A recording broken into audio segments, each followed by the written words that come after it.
Hello everyone, video start करने से पहले मैं आप सभी को बताना चाहता हूँ कि मुझे एक स्क्रिप्ट लिखने वाले व्यक्ति की ज़रूरत है जो ढूंढुआ को देखकर मुझे हिंदी में स्क्रिप्ट लिख के भेज सके। इसलिए अगर कोई व्यक्ति मेरे साथ काम करने में इंटरेस्टेड है तो आप मुझसे कांटेक्ट कर सकते हैं। मैंने अपने व्हाट्सएप चैनल और टेलीग्राम चैनल का लिंक नीचे डिस्क्रिप्शन में दे दिया है। तो अब वीडियो को शुरू करते हैं। यह है battle through the haven season 7 part 407 and अगर आपने प्रीवियस एपिसोड ना देखा हो तो लिंक डिस्क्रिप्शन में मौजूद है। तो पिछले एपिसोड में हमने देखा कि सावन और ओल्ड गुड जैंक्सन के बीच फाइट शुरू हो गई, जहां सावन ने ओल्ड गुड जैंक्सन का सामना करने के लिए अपने स्काई 3 मिस्टीरियस चेंज टेक्निक को एक्टिवेट कर लिया। साथ ही उसने 3000 लाइटिंग मूवमेंट टेक्निक को भी मर्ज कर दिया, जिस वजह से उसकी स्पीड काफी इंक्रीज हो चुकी थी। ये देखते ओल्ड गुड जैंक्सन अपने कई सारे सोल कैप्चरिंग चैन से सावन को पकड़ने की कोशिश की, पर सावन ने उन सभी अटैक से अपने आप को बचाते हुए एक पावरफुल अटैक ओल्ड गुड जैंक्सन पर कर दिया। लेकिन सावन जानता था अगर उसे इस लड़ाई को जल्द से जल्द खत्म करना है तो उसे एक पावरफुल टेक्निक का इस्तेमाल करना होगा। ये सोचते हुए उसने टियान डाउ टेक्निक को परफॉर्म करना शुरू कर दिया, मगर ओल्ड गुड जैंक्सन को ये कोई साधारण सी टेक्निक लग रही थी।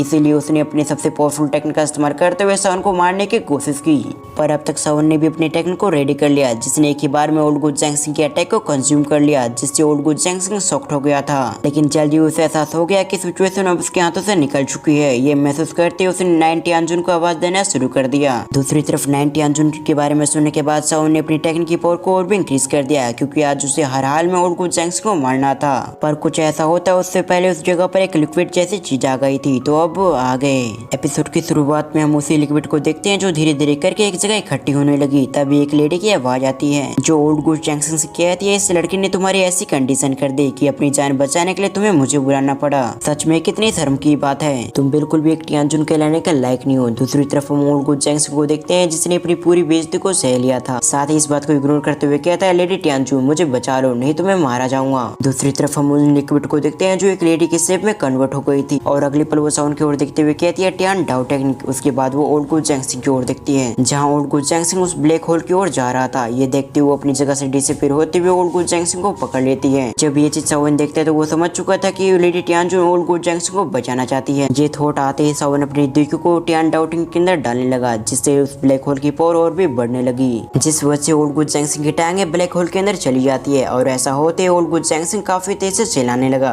पर लेडी टियानजुन ओल्ड गुड जैंक्सन की आवाज को इग्नोर करते हुए अपनी स्पीड को और भी इंक्रीज कर देती है। और कुछ दूर आने के बाद उसकी नजर ओल्ड गुड जैंक्सन की टांगों पर पड़ती है, जहाँ ओल्ड गुड जैंक्सन की अब टांगे नहीं थी। ये देखते लेडी टियानजुन अपनी स्पीड को जल्दी से इंक्रीज करते हुए उस जगह से थोड़ी दूर आ जाती है, क्योंकि उसे पता था कि टियान डाउ टेक्निक काफी पावरफुल है। इसलिए वो डायरेक्ट इसका सामना नहीं करना चाहती थी, नहीं तो वो भी इससे इंजर्ड हो सकती है। दूसरी तरफ ये देखने के बाद सावन कहता है, अगर तुम जाना चाहती हो तो तुम्हें ओल्ड गुड जैंक्सन को यहीं पर छोड़ के जाना होगा। ये कहते हुए सावन ने अपनी पूरी दिक्कत को टियान डाउ टेक्निक के अंदर डाल दिया, जिससे उस टेक्निक की पावर अचानक से काफी बढ़ गई, और इससे पहले कोई रिएक्ट कर पाता उससे पहले वो एनर्जी ओल्ड गुड जैंक्सन से टकरा गई, जिसके अगले पल ओल्ड गुड जैंक्सन काफी घायल हो जाता है, और देखते देखते कुछ समय के अंदर उसकी बॉडी मूव करना बंद कर देती है। इसका मतलब था कि ओल्ड गुड जैंक्सन का चैप्टर हमेशा हमेशा के लिए क्लोज हो चुका है। सीन शिफ्ट कर हम उस लेडी टियानजुन को देखते हैं जो ये देखने के साथ ही हैरान हो गई थी, पर अगले पल उसकी नजर सावन पे जाती है, जो उसे देखते हुए कहते हैं, तुम सचमुच साउजुआन के ग्रैंडसन कहलाने के लायक हो, लेकिन मैं जानना चाहती हूँ कि तुमने आखिर इतनी कम उम्र के अंदर डाजुन पे ब्रेक थ्रू कैसे कर लिया। क्या ये तुम्हारी ब्लड लाइन की वजह से है? लेकिन तुम्हारी ब्लड लाइन तो बर्बाद हो चुकी थी। यानी कि दूसरे शब्दों में कहा जाए तो साउ क्लैन की ब्लड लाइन बर्बाद हो चुकी थी,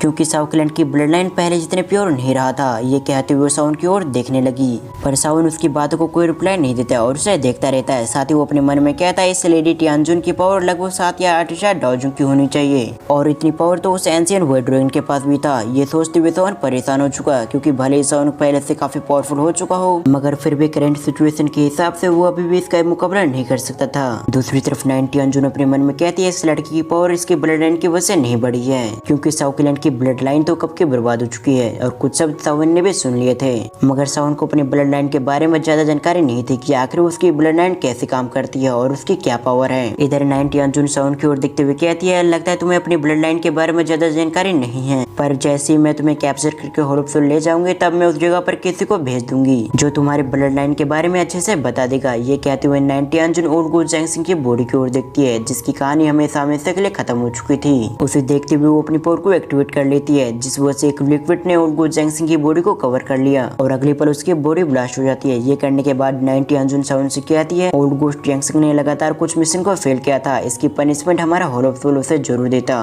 पर तुमने इसे मारकर काफी बड़ी गलती की है, इसीलिए तुम्हें इसकी सजा जरूर मिलेगी। दूसरी तरफ उसकी बातों को सुनने के बाद सावन के चेहरे पे कोल्ड स्माइल आ गई। साथ ही सावन के पास जितनी भी दुखी मौजूद थी, सावन ने उन सभी को एक्टिवेट कर लिया और अपनी 3000 बेंडिंग फ्लेम से अपनी बॉडी को कवर कर लिया। ये देखने के बाद 90 अंजुन अच्छे से समझ गए थे कि सावन इतनी आसानी से हार नहीं मानेगा, इसलिए वो सावन से कहती तुम्हारे पास लोटस है जिसके अंदर काफी टेरिफाइंग पावर छुपी हुई है, पर मैं तुम्हें इतना समय नहीं दूंगी कि तुम अपने उस लोटस को तैयार कर पाओ, इसलिए तुम्हारे पास आखिरी ऑप्शन बचता है कि तुम मेरे साथ शांति से चलो, जिससे तुम्हें परेशानी नहीं होगी, क्योंकि इस बात को तुम भी अच्छे से जानते हो कि मैं तुमसे काफी पावरफुल हूँ, इसलिए अगर तुमने मुझे फोर्स किया तो मैं तुम्हारी ऐसी कंडीशन कर दूंगी कि तुम अपने पैरों पर नहीं चल पाओगे। इसके बाद तुम मुझे ब्लेम मत देना कि मैंने तुम्हें मौका नहीं दिया, पर सावन ने उसकी बातों को नजरअंदाज कर दिया। साथ ही सावन अपने मन में कहता है भले ये 90 अंजुन काफी पावरफुल हो, लेकिन मैं जब तक नहीं हार मानूंगा जब तक मैं मारा ना जाऊं। ये सोचते ही सावन ने अपने विंग्स को एक्टिवेट कर लिया, जिसके साथ ही सावन अपनी जगह से डिसअपीयर हो गया। ये देखने के बाद 90 अंजुन कहती है तुम मुझसे बचना चाहते हो, ये कहते हुए वो भी अपनी जगह से डिसअपीयर हो गई। ये देखने के बाद तो सावन और भी परेशान हो जाता है, लेकिन इससे पहले सावन अपनी जगह से और दूर जा पाता, उससे पहले उसके सामने एक फिगर आ चुका था जो खुद 90 अंजुन थी। ये देखने के साथ ही सावन अपनी 3000 बेंडिंग फ्लेम को एक्टिवेट कर लेता है और अगली पल उससे बना हुआ ड्रैगन वो 90 अंजुन की ओर शूट कर देता है, जिस वजह से वो ड्रैगन काफी स्पीड से 90 अंजुन की ओर जाने लगती है। दूसरी तरफ ये देखने के बाद 90 अंजुन कहती है तुम्हारी सभी टेक्निक मेरे सामने बेकार है, तुम्हारी ये मामूली अटैक्स मेरा कुछ भी नहीं बिगाड़ पाएगी। ये कहते हुए 90 अंजुन अपनी जगह से बिल्कुल भी नहीं हिलती और अब तक वो ड्रैगन भी उसके काफी क्लोज हो चुका था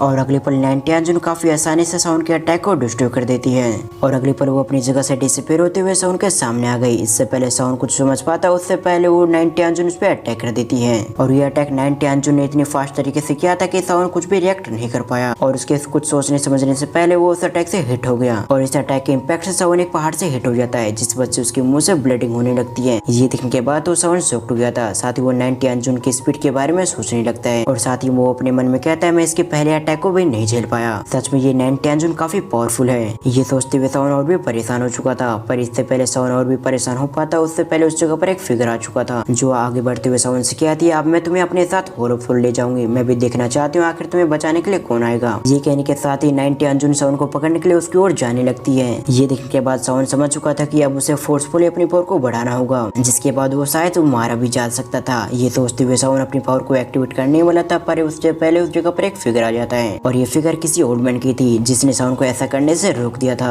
साथ ही वो साउंड को पीछे करते हुए उसके सामने आ जाता है। हम देखते हैं ये और कोई नहीं बल्कि मास्टर यालो थे, जिसने एक ही बार में उसके हाथों को पकड़ लिया था। साथ ही वो 90 अंजुन की ओर देखते हुए कहता है तुम मेरे डिसाइपल को अपने साथ होल ऑफ सोल ले जाना चाहती हो, पर तुम्हारे पास इतनी क्वालिफिकेशन नहीं है कि तुम मेरे डिसाइपल को होल ऑफ सोल ले जा सको। ये कहते हुए मास्टर यालो ने 90 अंजुन के हाथों को पूरी तरह से जकड़ लिया था, जिस वजह से 90 अंजुन अपने हाथों को बिल्कुल भी मूव नहीं कर पा रही थी और तो और जिस हाथ को यालो ने पकड़ा था वो उसकी पावर को भी इस्तेमाल नहीं कर पा रही। ये महसूस करने के बाद 90 अंजुन भी हैरान हो गई थी और अगले पल उसकी नजर यालो पे पड़ती है और वो यालो को देखने के बाद तो और भी शॉक्ड हो जाती है। साथ ही वो कहती है तुमने अपनी पावर को रिकवर कर लिया, पर 90 अंजुन की तो ये गलतफहमी थी कि यालो ने बस अपनी पावर को रिकवर किया है, लेकिन जल्दी उसे पता चलने वाला था कि यालो पहले से भी ज्यादा पावरफुल बन चुका है, जिसका सामना वो खुद भी नहीं कर सकती। वो यालो की ओर देखते हुए कहती है तुमने अपनी बॉडी को रिफाइन कर लिया। सीन शिफ्ट करो इधर हम साउंड को देखते हैं जो खुद भी मास्टर यालो को देखने के साथ ही काफी खुश हो गया था। साथ ही साउंड महसूस कर पा रहा था कि मास्टर यालो की पावर काफी इंक्रीज हो चुकी है, जिस पावर को तो फिलहाल के लिए साउंड भी महसूस नहीं कर पा रहा। शाओयान यालो की ओर देखते हुए कहता है टीचर फाइनली आपको होश आ चुका है। ये सुनने के बाद यालो की नजर साउंड पे पड़ती है, जिसकी कंडीशन अच्छी नहीं थी, इसलिए यालो साउंड की ओर देखते हुए कहता है तुम जाकर आराम करो, साथ ही तुम हो सके तो तुम दूसरे की मदद करो जब तक इस 90 अंजुन को मैं संभालता हूँ। ये सुनने के बाद साउंड भी नोट करता है और इसी सीन के साथ हमारा यह पार्ट यहीं पर एंड होता है। आपको आज की एक्सप्लेनेशन कैसे लगी आप मुझे कमेंट करिए जरूर बताएं। साथ ही इस वीडियो को लाइक टारगेट है 1000। आई होप आप इसे जल्दी कंप्लीट करेंगे एंड वीडियो को फुल वॉच करने के लिए थैंक्स फॉर वॉचिंग।